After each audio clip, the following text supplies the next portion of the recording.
Fiscal Scare Tactics by Krugman.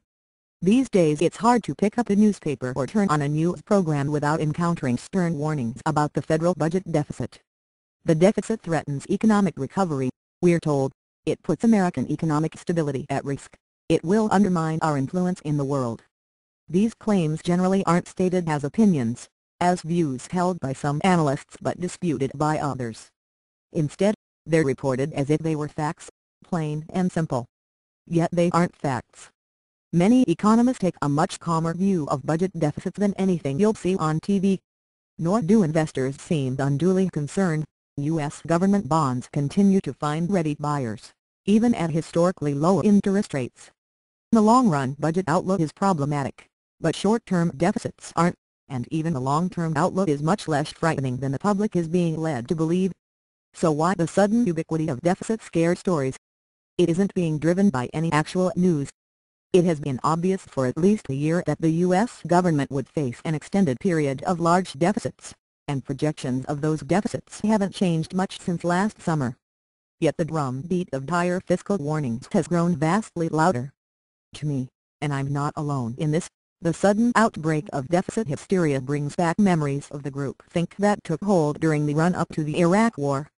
Now, as then, dubious allegations, not backed by hard evidence, are being reported as if they have been established beyond a shadow of a doubt.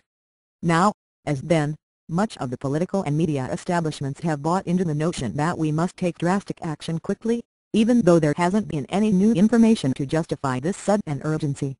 Now, as then, those who challenge the prevailing narrative, no matter how strong their case and no matter how solid their background, are being marginalized. And fear-mongering on the deficit may end up doing as much harm as the fear-mongering on weapons of mass destruction. Let's talk for a moment about budget reality. Contrary to what you often hear, the large deficit the federal government is running right now isn't the result of runaway spending growth. Instead, well more than half of the deficit was caused by the ongoing economic crisis, which has led to a plunge in tax receipts, required federal bailouts of financial institutions, and been met, appropriately, with temporary measures to stimulate growth and support employment. The point is that running big deficits in the face of the worst economic slump since the 1930s is actually the right thing to do. If anything, deficits should be bigger than they are because the government should be doing more than it is to create jobs. True, there is a longer-term budget problem. Even a full economic recovery wouldn't balance the budget, and it probably wouldn't even reduce the deficit to a permanently sustainable level. So once the economic crisis is past, the U.S. government will have to increase its revenue and control its costs. And in the long run there's no way to make the budget math work unless something is done about healthcare costs. But there's no reason to panic about budget prospects for the next few years, or even for the next decade. Consider, for example, what the latest budget proposal from the Obama administration says about interest payments on federal debt. According to the projections, a decade from now they'll have risen to 3.5% of GDP. How scary is that?